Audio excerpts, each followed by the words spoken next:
Hey everybody. So people have been asking me, they're just like, Paul, why don't you talk more about your mediumship? Talk about you, your how you became a medium. What's it like to be a medium? So I am here today just to discuss that. So I thought that would be a perfect idea on this topic. So let's go all the way back to the beginning. I think my past videos, some of you have known how I've talked about this. So if I talk about this again, I don't mean to bore you, but I've had this gift my entire life. Before my mom died, we had a talk one time, and I said, "Mom, you've known I have this gift for a while. I mean, what do you know about that?" And she told me that when I was a kid, I'd play in the sandbox, and even as far as I can remember, I'd always hear a man's voice, and it would always say, "Paul." And I would look around, but I didn't talk to it. And I knew at that time, even as a 4 or 5 year old boy, not to respond to it because people thought I was nuts if I did, so I kept quiet. But there have been times where it would say Paul, whether I'd be in school or whether I'd be playing with my toys or my friends, and I'd look around and say, "What?" And nobody would be there. But what it was doing, it was getting me ready for something, and I didn't realize that at the time. And I wasn't scared of the voice. It would just skip. I remember being a kid, and it would frustrate me because if I was playing or doing schoolwork or something, and that voice would do that, and I would look and say, "What?" But then other people were like, "Nobody's calling your name." So, but my entire life, I've always had weird, unexplainable things happen to me, and I've seen things I can't explain. I've seen angels. I've seen demons. I know I've seen an alien. I've seen it's just things I've seen mists that were dark. I've seen mists that were white. I've seen spirits that I can see right through. I've seen spirits that look solid. I've seen angels. I mean, not the kind where they have the wings, but I have seen them in person form. It's hard to explain to people if they've never had this, had things like this happen. And the ones who have had it happen understand that, so they relate to me. And I don't talk much about that, even to this day. I mean, if somebody brings it up, I'll talk about the subject. But I think if somebody were to tell me some of these stories that I know that happened to me, I would probably think that they're nuts, and I'd be judged. And that's another thing about being a medium, is that you're always being judged. There's always pros and cons to being a medium. A medium, people always look down on you. Not everybody, but the people that look down on you. They always have something mean to say on social media or behind your back. Family members will treat you differently, even though they know you have this gift. You come out with this gift, then all of a sudden, then you kind of scorn from that. You can't go to a regular church and see your pastor, your priest, and say, "Hey, I'm a medium. I talk to dead people," because in their faith or their religion, it's against what they believe in. So, and it's so interesting in that part. I can talk about that forever too, about the Bible and the medium. You know, God is healing. God is all of love. God is healing. The devil doesn't heal. The devil, all he does, the devil is a fallen angel. His powers are limited. He doesn't have powers like God. God is the only one. God can be in many places at one time. The devil can only be in one place at one time. The devil's got many followers to deceive people, but part of the deception is the devil wants people to think that he's as big as God, and he's not. He's just a regular angel. All he's done is he's fallen from grace with God, and he became evil. And he's jealous of the human race, and he wants to hurt people, because when he was in heaven, he was one of God's favorites. But when God decided to make the humans on the earth, he became rebellious. And so I can understand why people would assume what I do would be evil and kind of bad work. But I'm not like some of those mediums that are stereotypical. What I mean by that is mediums that are, let's see here, that go and say, "Hey, I need $400. I need $400 from you in order for me to get this spell off of you." Those are, or they'll say, "Well, put $300 under this bridge at this time at midnight, and if that money's gone, then the spell will be gone." Stuff like that, Then you get the people that are scamming people. Those are the scammers, "I can do a better reading for you. All I need is your credit card." And I tell people this numerous times. In fact, my past video, I talked about that. Do not ever give your credit card numbers to anybody online or over the phone. It's not a good practice. Don't do it. if I am charging somebody for a personal reading with me over the phone, I use the square. I'll use other things. That way they don't see my account and I don't see theirs. So be careful with the scammers out there. There's many that do that. In fact, my page on Facebook, every time I post one of these videos, I always get these scammers on there that will try to get people. And I'm always trying to have to hunt for them all the time and just try to delete them and ban them off my page. And I know that people are falling for those kind of people. And those are the ones that make the real ones like us look bad. You have your wannabes. You want to be mediums and psychics. Those are the ones that will tell you what you want to hear. They like my last message before my last page. They'll listen to certain words that you're saying. They'll look at your jewelry, and if you have like a pendant that has a J on it or a C, they'll say, well, your son's name must start with the C. They'll find words to fish, and then they'll use that. So you got to be careful with those kind of mediums. And you just have your wannabes. I mean, everybody wants to be a medium. They see this stuff on TV and they think it's all fabulous, and yeah, you get all this attention and everything. But what happens to a lot of mediums, that people that want to be mediums, or the people that are born with this gift, if they don't use this right, it's a lot of responsibility. If you don't use this gift right, spirit won't work with you. I have to always be on this fine line of what I'm doing in my daily life. So that means I can't go out partying and drinking all the time. I can't go just being careless, breaking the law and hurting people, being rebellious and just being rude to people. If I start being that way, it's going to affect my readings, and I won't have that gift. This gift is for me, that was given to me. It can be taken away at any point, and I realize that. A real medium, a true good medium, should always be humble. And when I'm saying humble, I'm talking about you shouldn't when you're doing a reading, you never want to say it's from you, because it's never from you. It's always you. I know for a fact where I'm getting my readings from. Spirit guides, angels, and spirits who crossed over. When I say crossed over, I meant in heaven. In heaven. So I know where I'm getting my readings from. In fact, I always pray before and after a reading, so people don't have to worry when I'm doing readings, because I'm asking God's permission to allow me to do it. And I thank God at the end, as well. So there's when you're doing these readings, it's a part of opening up, and then when you're done, that's kind of closing it, and you're using God's and asking Him for His protection and thanking Him for all that He's done for you with this gift. So that's part of being the humble part. When people always put me on a pedestal and they're saying, Paul, you're so great, Paul, you did this, you're awesome, Paul, this and that. All I can say is thank you, but I don't take it to my brain. I don't. Because if I don't, I know I won't do that. I'll just say thank you, because I want to stay humble. I want to stay where I'm at.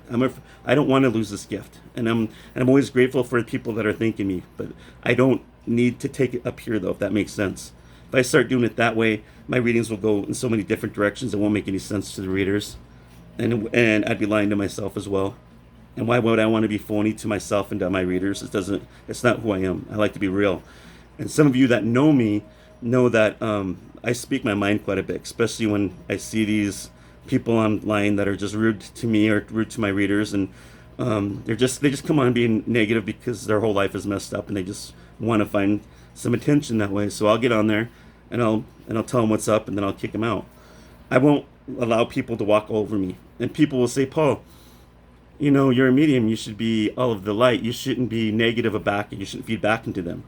Well, here's the thing. I am human. So human comes before forgiveness. And after I'm able to, and what I'm trying to say by that is I'm keeping my boundaries.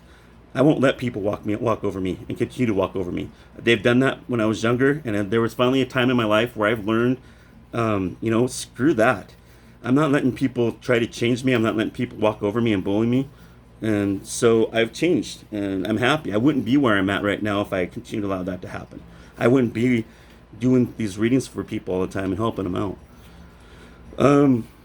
Let's see what else I can say about this mediumship. So there's pros and cons, like I said earlier. Let's talk about the cons, and we'll go into the pros in a little bit. So I think it's like I said earlier, it's a balancing act. You have to be careful with this. This is a gift. It's a responsibility. Once you become a real good medium, you got to just know what you're doing with that. I use my own faith, my own religion at times, my own spirituality, and I mix them up a lot of times, and it works. I say whatever religion, whatever culture is of the true light, then I may use that, and that's what I do. I am a Catholic, and I am part Native American, and I'll use that sometimes, and I'll use other things. I'll use meditation, and that's a form of in Indian or Chinese, Native Americans use that to thousands of years. I'll always find something that will be useful for me in my spirituality. Now, what does help a lot before I do my readings is I always protect myself. I always ask God's true light to fall upon me, and I take that light slowly, and I imagine it going all the way down my body slowly, and I bring it down to the bottom of my feet, and I bring it back up, so I know that I'm protected. And then I just imagine this beam of light just radiating around me. And for me, when I do that, I always see a dove, and I know that's God, and I always swear I can hear him saying, "I love you, son. You're always protected." And so that works for me. I always stay within the light. I always stay with God. I try to stay in His grace, and I do. I'm human. I'm gonna sin, and I do every day, I'm sure, but I'm not perfect, and I don't want to be perfect. And but I do try my best, and I know where my boundaries are and what I can do with this gift and what I can't. Now, if I'm out drinking with my friends or something for a weekend, somebody will say, "Paul, would you want to do a reading for me?" I can't, and I won't. Well, they're like, "Why?" Because if I'm drinking, I'm going to be attracting like attracts like. So I'll be attracting earthbound spirits. I could be attracting, lower realm spirits. It's a lower spiritual energy, and I won't do that. I work with the higher energy up here.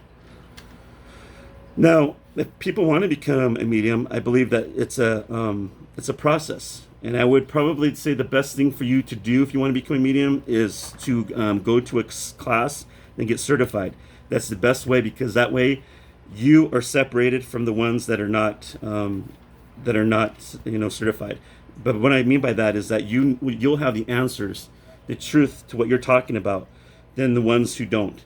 Now, what I've got certified in is called a spiritual development course. Is what I've taken with this course, and it really did help me. Let me see here really quick. This is the book I always refer to. It's got all my answers in it. If I ever need something, if my spirit guide, I'll connect with him. But a lot of times I'll also connect with this. And this is from the Center of Spiritual Enlightenment, and based in New York City. That's where I got certified through. And it was scientifically proven. And this is from a spiritualist church, and all these spiritual churches, and that's what it's from. And that's what I go by. To me, that's my truth. And when I hear certain psychics or certain mediums talk to people, and they're saying weird stuff that doesn't make any sense to me, and I'm looking at the reader if they're even confused, and I know they are, but they're just nodding their head, oh yeah, and then that's just putting the more flames onto the fire for that psychic or medium to continue to lie. I've seen mediums convince people that that's the God-given truth when it's not. Now, I don't do a lot of future readings, and I'll tell you why. Because man has free will, and man can change things at any point in life. So I won't. I mean, if my spirit guide is pushing me to go on my page to say something about what's going on in the world, I will do that. It's the only time I'll do something like that. I don't do a lot of that stuff, because to me, that could also come back and backfire at me and make me look like a bad medium, like I made something up, and I don't, because things can change. And I'll try to tell people that all the time. If there's some kind of truth of your future in this, just beware that, we have that choice, that free will, or other people do, that can change that future. And so I just try to get that out there so people would understand. When I connect with spirit guides, that's your spirit guides giving me the information to deliver to you, the things that you need to do to stay on that right path. If you're on the wrong path, or you're going in between, your spirit guide is going to know, and it's going to tell you what you need to do, what you're not doing right, to get you back on that path, to help heal yourself. It's more information for you you can use, that you can stay on the right path and to heal your own self. I don't do the healing. I'm just the messenger. Like if I'm going to a house and somebody says, "Paul, can you come cleanse my house?" If I'm there, I will cleanse their house, but I will teach them how to cleanse their house. But at the same time, I will help them to let them know what kind of spirit is there. If it's a spirit that me or their house homeowner can't get rid of, I will tell them, don't smudge, because it will get this kind of spirit angry, what you need to do, maybe call a priest, call a pastor, call your medicine man if you're Native American. But my power. I mean, I don't think I've got a lot of. I don't think I got powers. All I do is deliver the message, and I consider myself just a messenger. But I am. But people put me in that thing of where I'm a psychic medium, so I have to go with that title.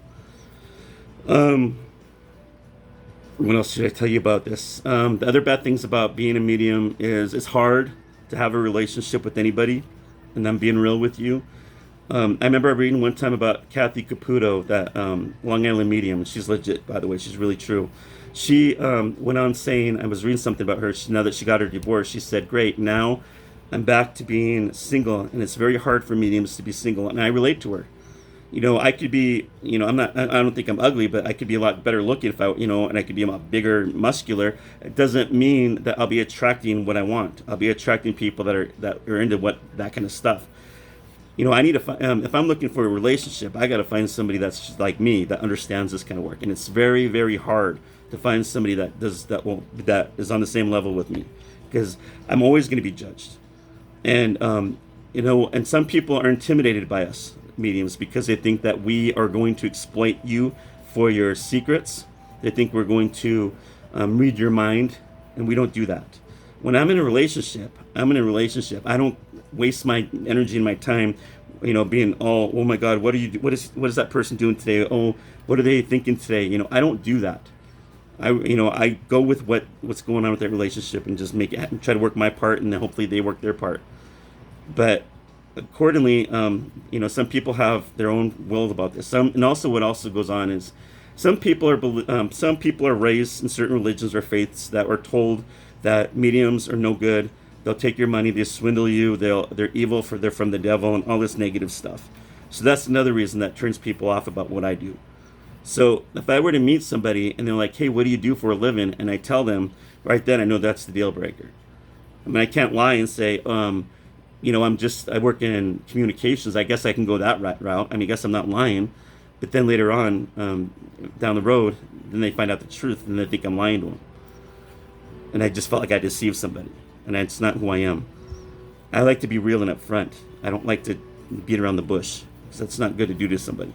People can't accept us for who we are, then that's their problem, not mine. But if I'm meant to be on the world alone for a while, and maybe this is my path, this is where I'm going to go. And as a medium, as a psychic, you're always going to learn. You never stop learning. And that's one important thing I can't stress more than enough. All my readings are different. There's not been one reading that's exactly the same as somebody else's.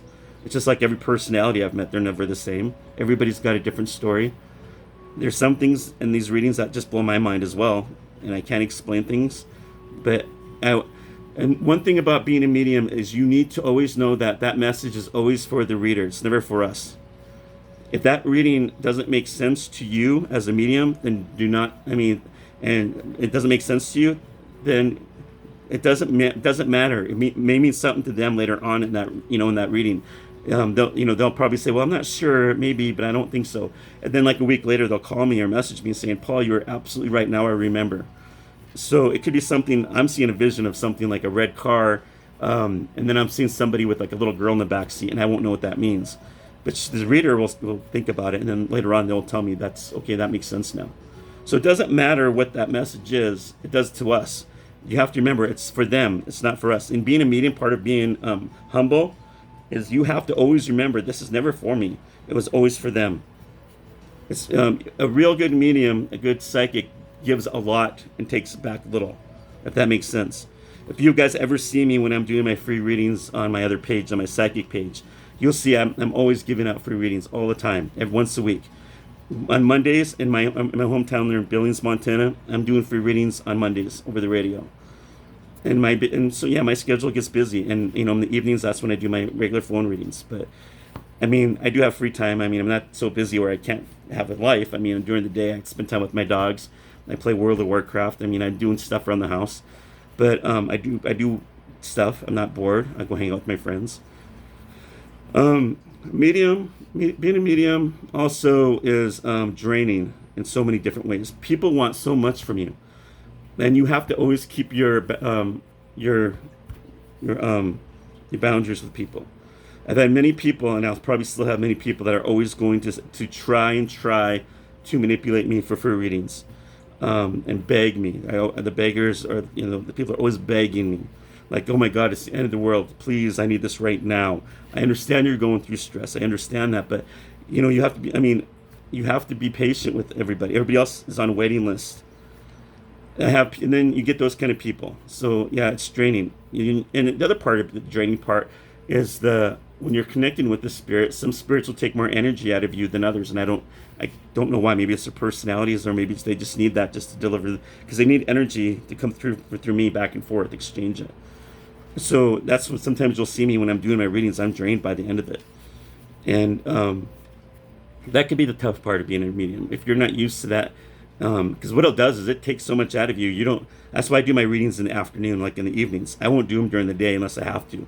Because if I do them during the day, I come home, I'm drained. I don't want to do anything. I just want to veg out, take a nap.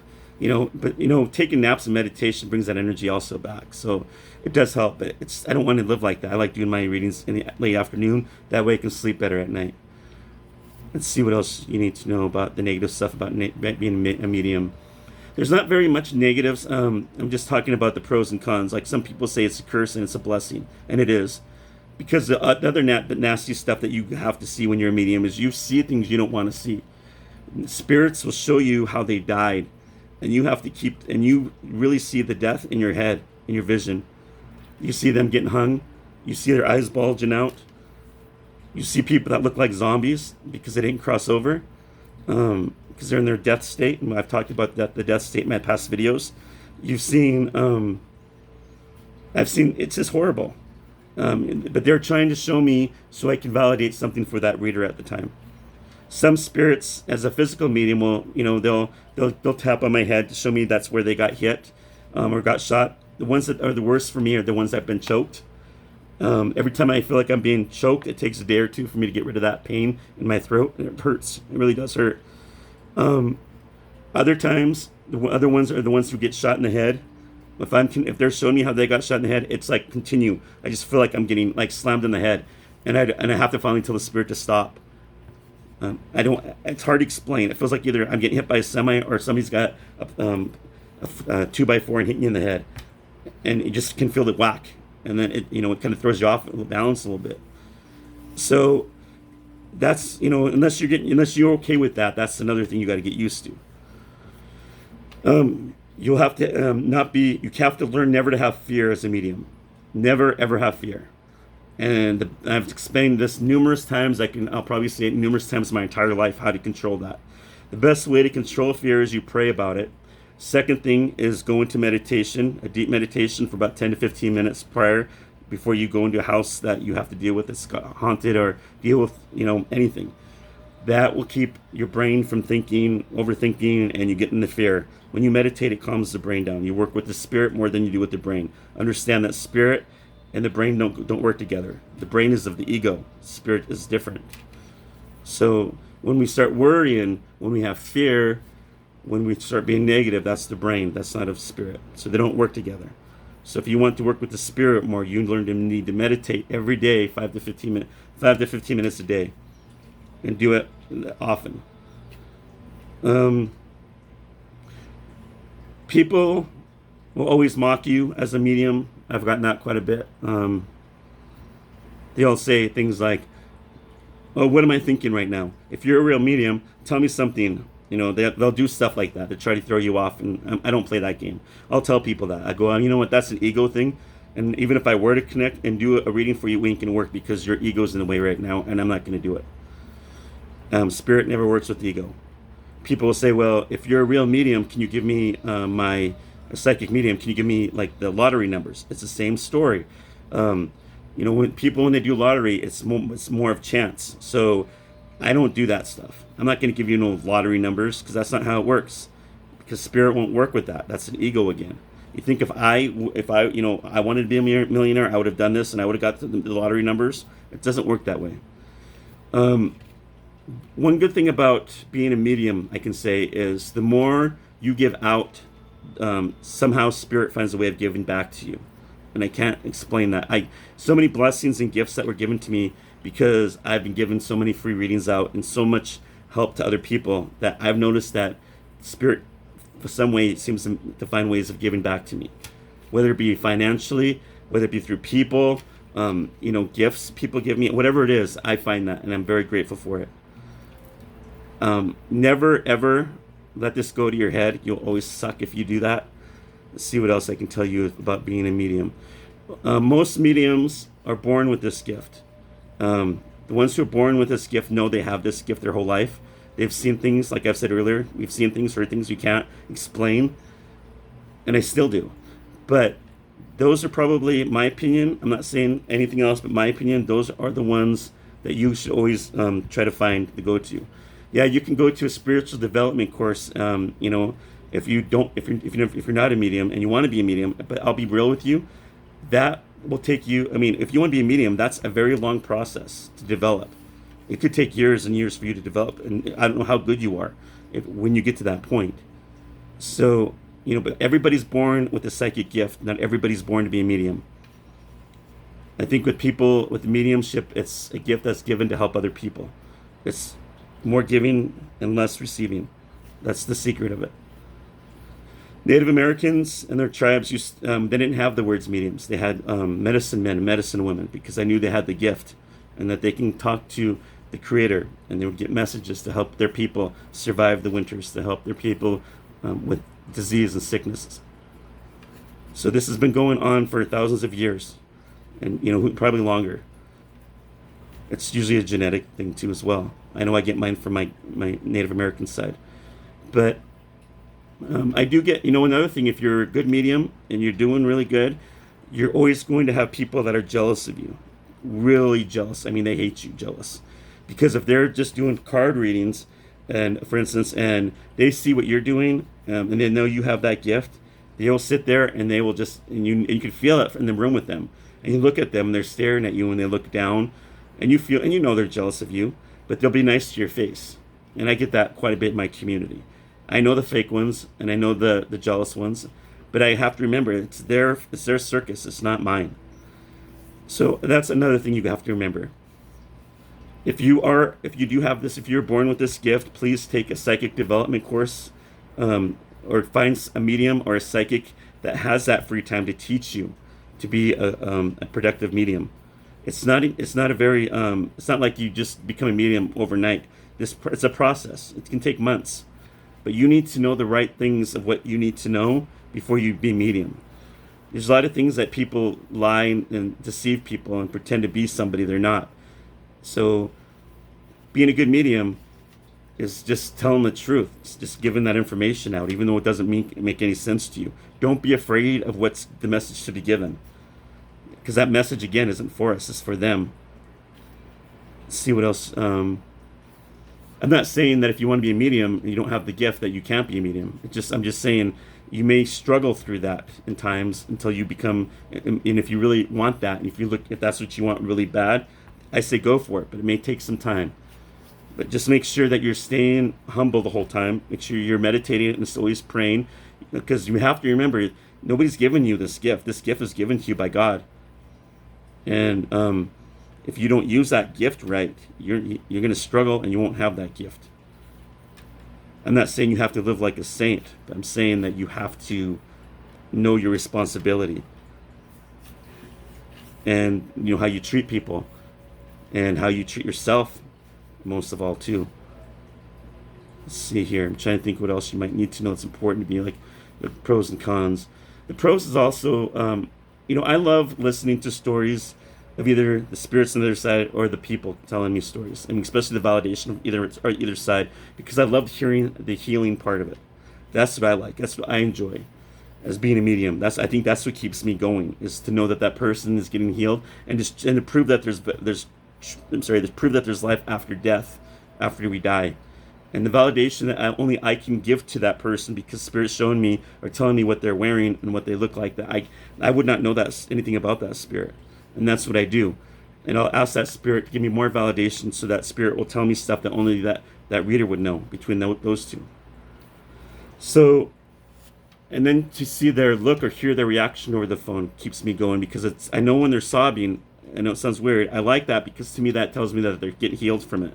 It's not that they're sobbing and that I like hearing them sobbing. It tells me that they're getting healed somehow. And that's healing.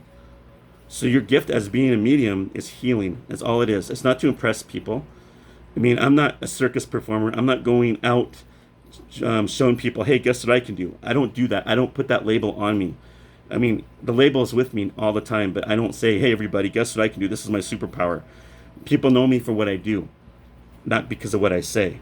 Understand that. If you're a good medium, they'll know you for what you do, not but what you say. So do a lot of truth is what I'm trying to say. And people will talk and say, oh, that guy's good or she's good.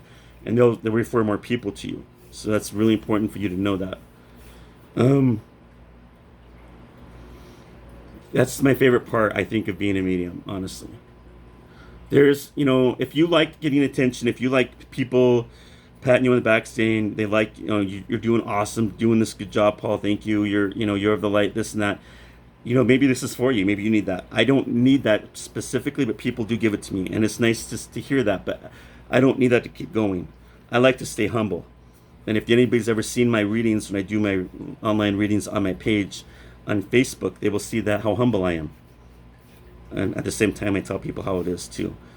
And I think that's how it should be, is being a medium. You don't beat around the bush.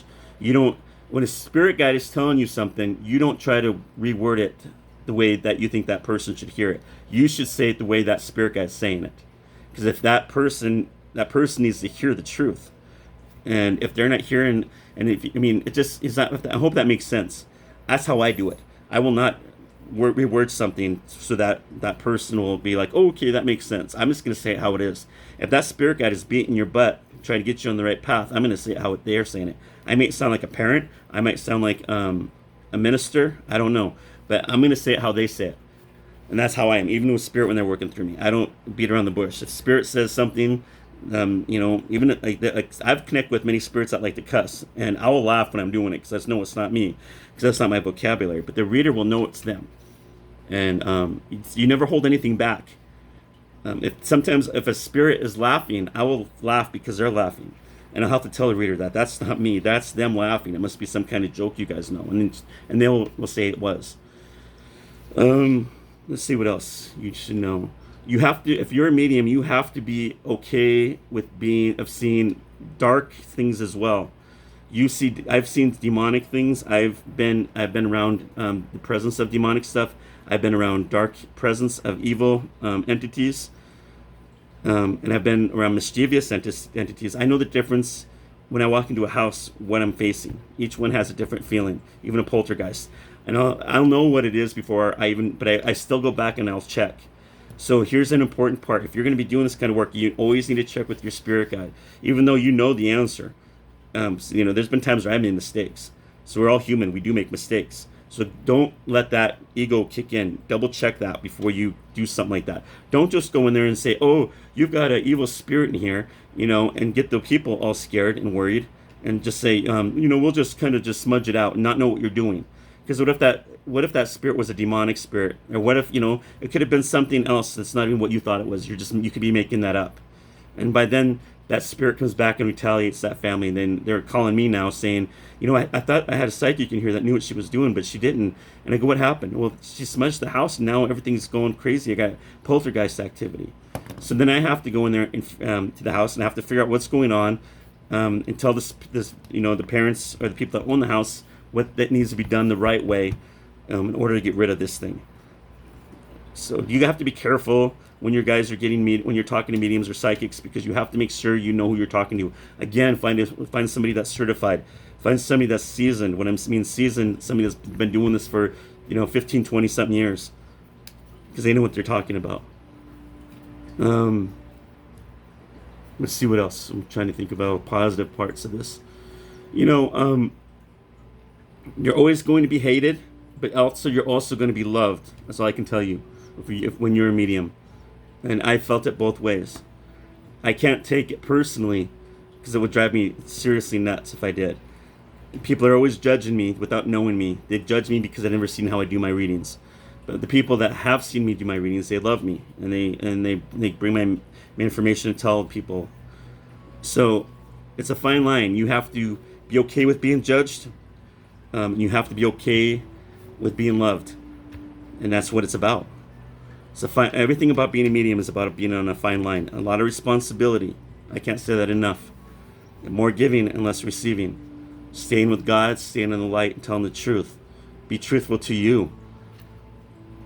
If you're going to come out as a medium, come out of that closet as a medium, just do it.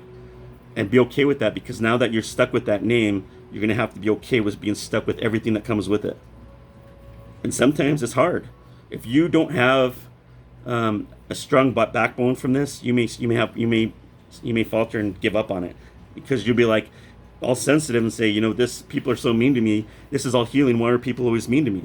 You can't think like that, because that's not how you're always going to be hated and you're always going to be loved. I can't make everybody love me.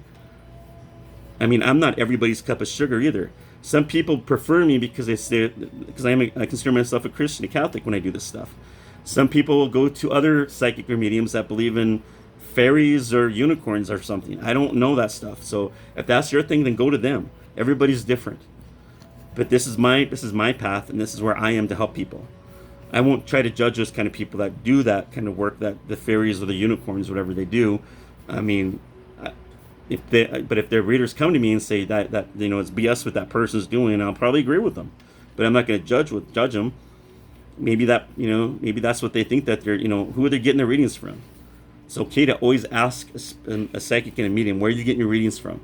Don't be afraid of that. And if this is basically what I do. I'm a psychic medium. I am a trance medium. So there's different kinds of mediumship out there. There's trance mediumship. There's sleeping mediumship. There's mental mediumship. I think there's mental mediumship, physical mediumship, and there might be one or two other ones if I can't remember what they are. But I don't do the same thing as another medium would do. If they're a real good medium, I won't be able to do what Tris Caputo does. I have had that happen where I see spirits come to me in public and want me to communicate with their loved ones. I have had that happen, but she's different than I am. As a trance medium, I scribble. You'll see me scribbling. You hear me scribbling. When I'm doing that, that just helps me to connect with somebody that's crossed over a spirit guide. That's all it's about. And that helps me to deliver messages. Now, I believe in physical medium, and so also the mental mediumship kicks in when I go through that partial trance, and I can start getting visions, and then I deliver that message to the reader. So that's what that means. Physical mediumship is when a spirit is trying to let you know how they died. And I feel sorry for a lot of physical mediums who are born that way, because they usually end up having heart problems. But I don't know why that is. But another thing about mediums really quick is that none of us live very long. And I think it's because spirit always takes our energy out. Every time I do reading, it takes something out of me. And it probably affects some parts of my body I don't know about. But with the physical medium, they always do things to let you know what happened to them. Like the tapping of where they got stabbed. Like I told you earlier, like they're being choked out, the tapping on the head. I've had that experience plenty of times in my past, and it does happen off and on still. Then your sleeping mediumship is if you're sleeping and you continue to dream of loved ones who crossed over, people that you've known crossed over.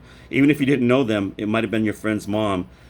But that if you do have that gift, then it's up to you or your responsibility to go tell that your friend, hey, your mom visited me, your dad visited me in this dream, and they're coming to me to tell you they're okay. And then you can tell them what they're wearing and what they look like. And to that person, your friend, it would help them so much. That would help that person heal. They would probably need to hear that.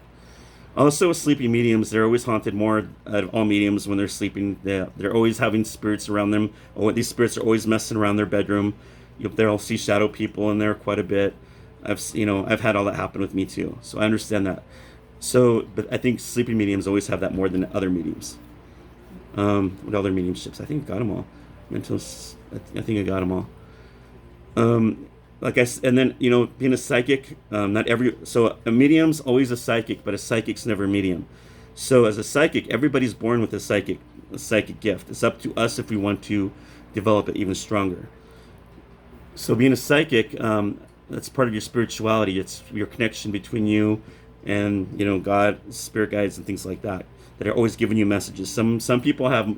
I consider myself more of a medium than a psychic, but I know people that are given visions and then things happen. after the vision that they given. The deja vu, just people can see the future of things that are going to happen in this world, and things do happen. The prophecy, the gift of prophecy, is also a psychic one. There's different kinds of psychic abilities. Psychic seers are like they're like mediums, but they don't communicate with the dead. They see the dead, but they don't communicate with them.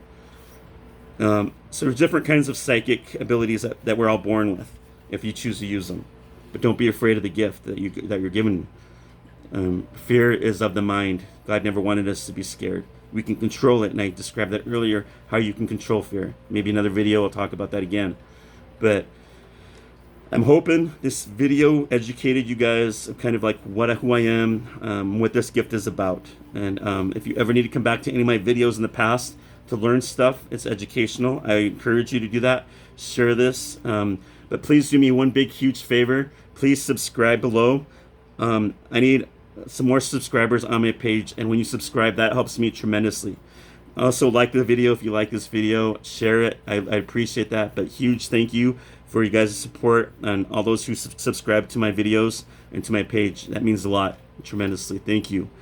I will see you again when I do another video. And you guys take care, and take care of each other during this time. God bless.